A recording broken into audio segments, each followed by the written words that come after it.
Okay, let's do it. Tomorrow we are boarding a flight to see another boat. Another Amel Super Maramu 2000, which will be for sale very soon. Well, you made it. We both made it. You should see Ken's face. He is a different person. Well, the weather is really, really nice, so it's hard to be unhappy. And look who's here.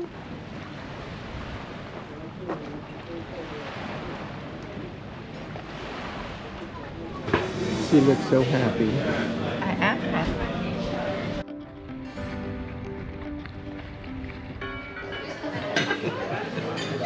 So we are eating here. As they say in Croatia, živeli. Živeli. Živeli.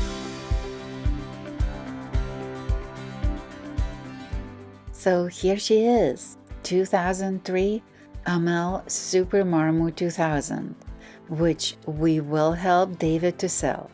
She's currently in Croatia, split, and David will tell you himself why he's selling this beautiful boat, and we will tell you what are our plans.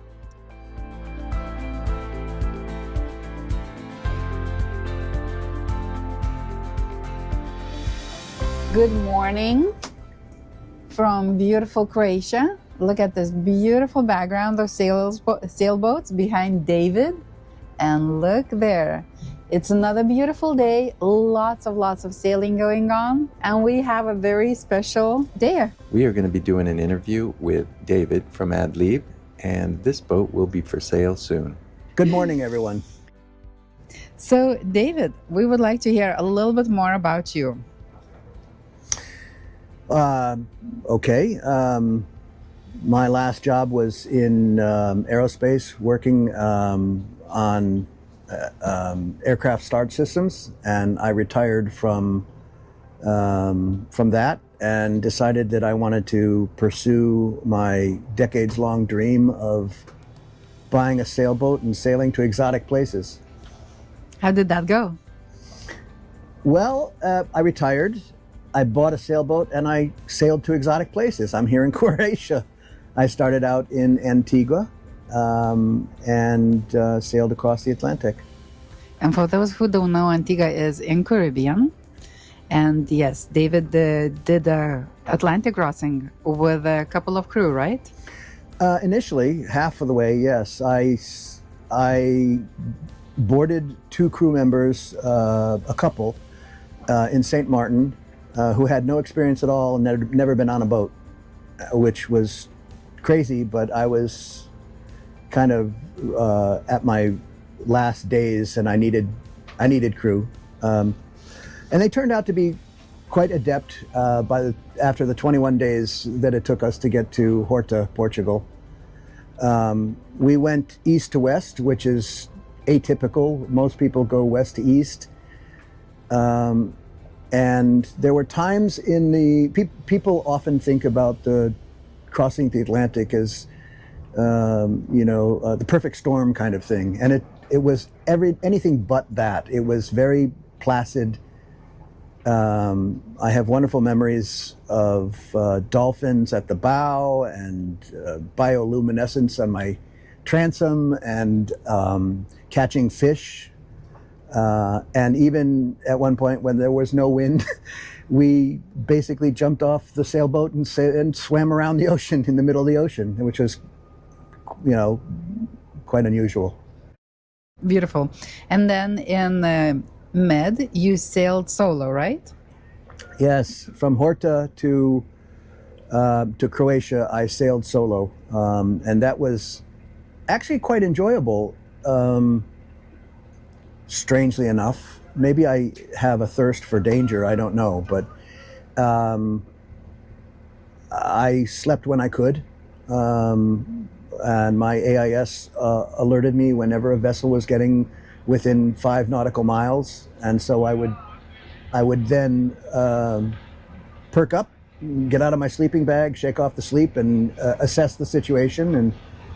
And oftentimes it was nothing. They were going to pass 1 nautical mile or more. So what was really interesting is seeing how huge, you have no idea and can't appreciate unless you've been right up next to them to see how big these tankers and these cargo ships are. It's amazing. Yeah. So it was a very neat experience. One experience I had, which is worth telling about, is that I was asleep at night, sailing around the heel of Italy, and all of a sudden I noticed that there was a boat on my starboard side, and it was the Italian Coast Guard trying to wake me up and asking me for my papers, and they were very surprised that I was sailing this boat while sleeping, one, and told me I couldn't do it, but also that I was alone. They were very kind. I gave them my papers and handed them over, and they looked at them, and they just said, okay, you can't sleep, and just left me alone. That was quite interesting. Everyone will be very curious. Why are you selling the boat? Circumstances have changed. I had a health issue that put me in the hospital here in Croatia for 8 days. I had a pulmonary embolism, which is a blood clot in my lung. And the doctors told me that sailing is contraindicated. I can't sail alone anymore, and they do not recommend me being away from immediate medical attention, which would eliminate being out on the ocean. So it is with regret that I sell the boat, but I have no choice. It seems to me that you still got to live your dream for at least a while. I'm trying to hold on to that. It does feel like my dream was somewhat truncated, but yes, there were large portions of my dream that I was able to live. I did this for 2 years, and I have those memories to cherish. Beautiful. Any regrets? No, and I would probably do it again. Oh, well, actually, yes, I do have one regret, and that is that I had a pulmonary embolism. Yeah, but that's not up to us, right? Yeah, so that's really the only regret. One of the questions that a lot of people have is about medical insurance while you're moving. Did you have medical insurance here? And can we ask what it would cost if you had to go to the hospital for what you had, and what you had to pay here in Croatia? Sure. I did not have medical insurance. That was probably a bad decision on my part, and I wouldn't recommend anybody doing what I did without it. And for the 8 days that I was admitted to the hospital, it cost me out of pocket 5,600 euros, which I paid by credit card. And so that was, anywhere else it would have, in the United States, it would have cost a whole heck of a lot more. Well, of course, many people have $6,000 deductibles or more, so they would have had to pay, at least what you paid in the United States with insurance and everything. Right. So, yeah, I will say this about the Croatian healthcare system, that the doctors are excellent and the care is excellent. But if you find yourself here in a Croatian hospital, please arrange to have someone bring you some good food, because the food really was not very good at all. But the people were just very kind. In fact, that's one thing I will say about Croatia, is the people here are very accepting and friendly and very helpful. When we met you, you took us to this restaurant right next to your boat, and it looked like you made the family there. Yes, I did. They are the only way I can describe it is they are arms wide open. They're very accepting. Even all the waiters and waitresses and the restaurant owner in particular. And I got invited to help pick olives, and so that was quite an experience in itself. They make it a little party, an all-day party. So they start early in the morning and they have a little snack for breakfast, and then in the midday they have a very big feast with bread and meats and cheeses and beer and wine and laughter, camaraderie, and it's extended throughout. And the extended family. It's not just the nuclear family like we have in the United States. It's cousins and nephews and aunts and uncles and grandmothers and friends, and everybody helps each other, and it's just marvelous. Croatia is a special place. I landed in a place that's rather expensive, but the people make up for it. I'd come here again. I'd live here. Yeah. So when you were crossing the ocean, how'd you like sailing the Amel Super Maramu? I have nothing but good things to say about it. It's a marvelous boat. It behaves really well. At no point was I, including when I was solo, coming around Italy, which the winds, I went through a storm that hit me with around 40 knots. And I had to disengage the autopilot and manually helm it. But at no point was I in fear of my life, which these boats are built to take care of you. With their electric furlers on the Genoa and the mainsail, it's pretty easy to sail it solo. They don't recommend it. They recommend two people. But it's a marvelous boat. And it was the boat that I had waited for years to be able to purchase after much research. Looking at the inside of this boat, it's beautiful. And, the outside, needs to be cleaned up a little bit, but I think this boat looks nice. We're going to clean it up a bit and show it off here pretty soon. So hopefully, there's going to be somebody interested in this boat soon. Well, I certainly hope that somebody with a passion for sailing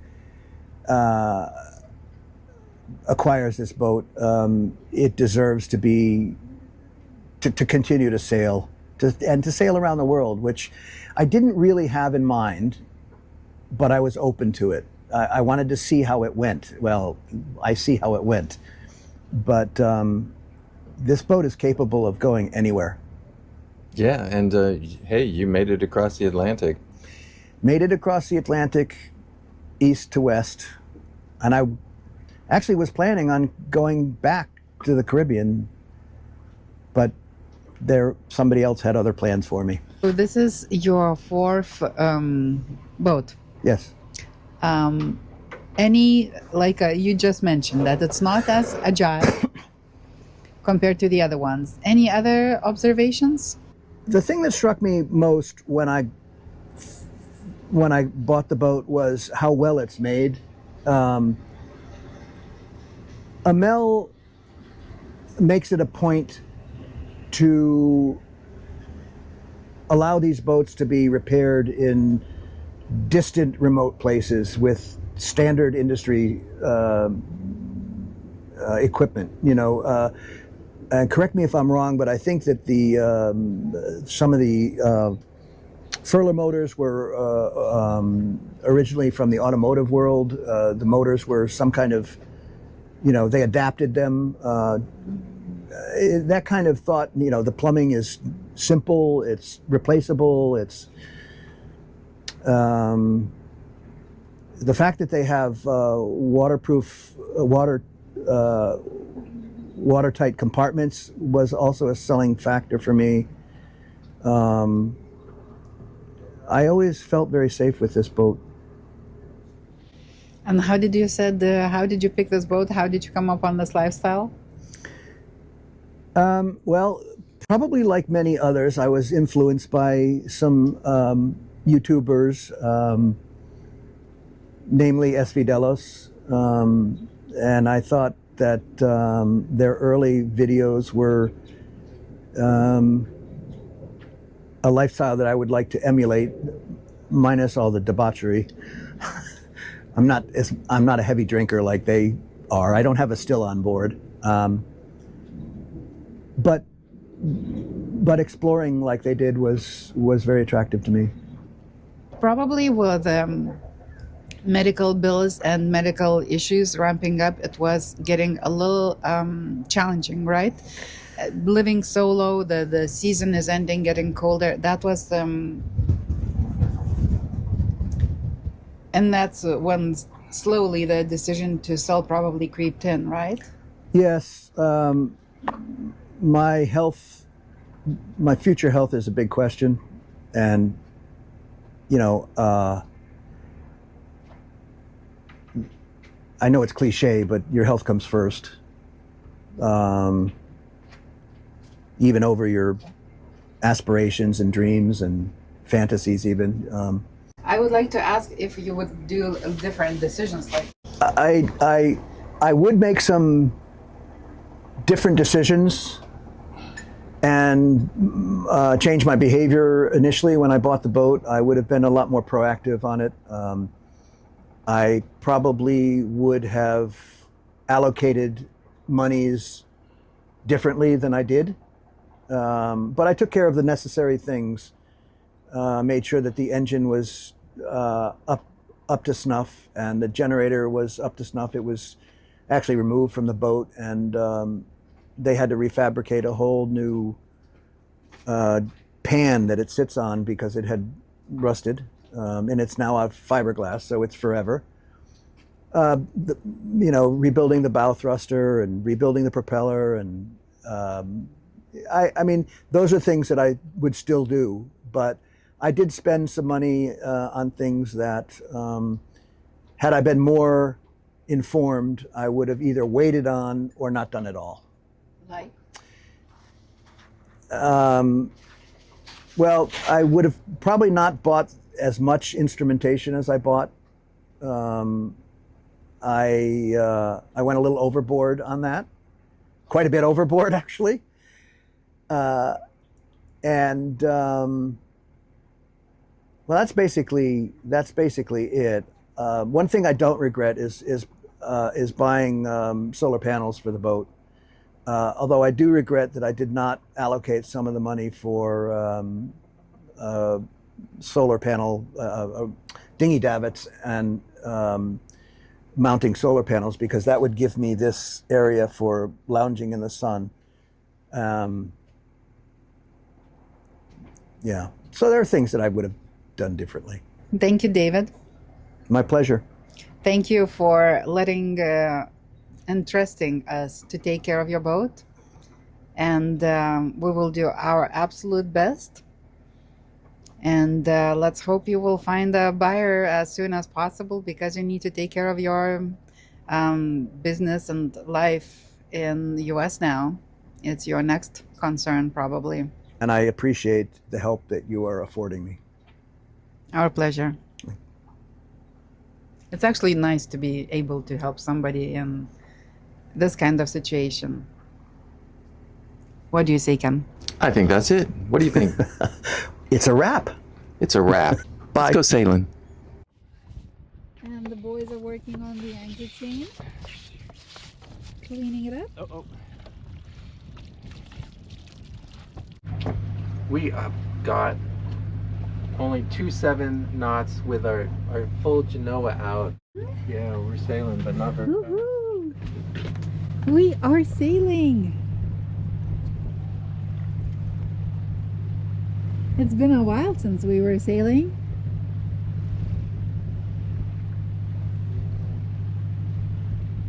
Well, we're getting up to 3 with a really ugly hull. So that's not so bad. I'm sure that this 12 thing is knots gonna- of wind, and we're going 3 knots. That's not bad.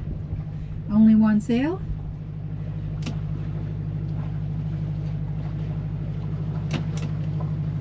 Now it looks like the Oh, when you prop is- lower it down, it's 3-1 now. You see?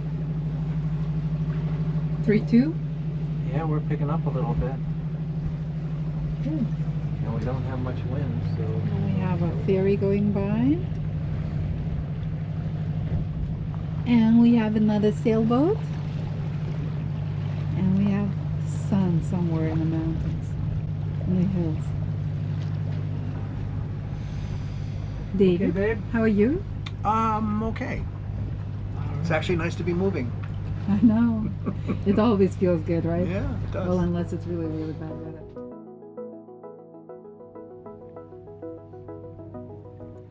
You've just met David, the owner of his Amel Super Maramu 2000.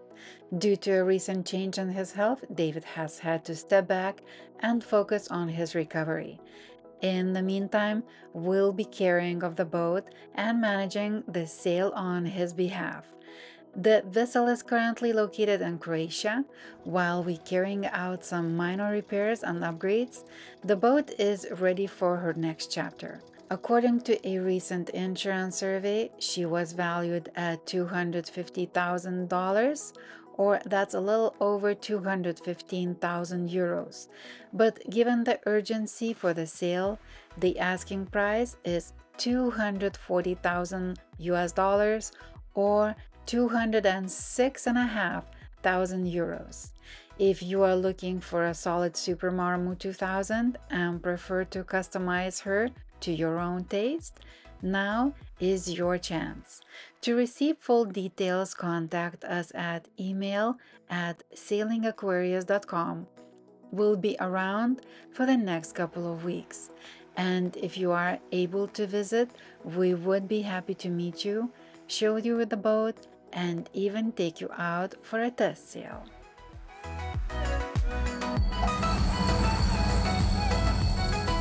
Are you filming?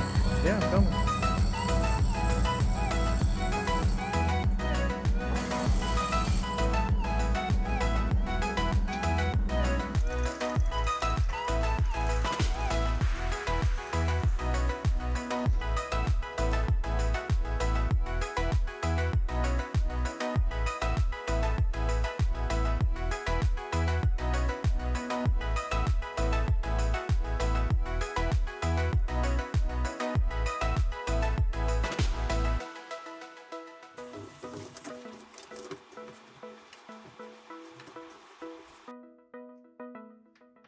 here, I'll show you this. I'll show you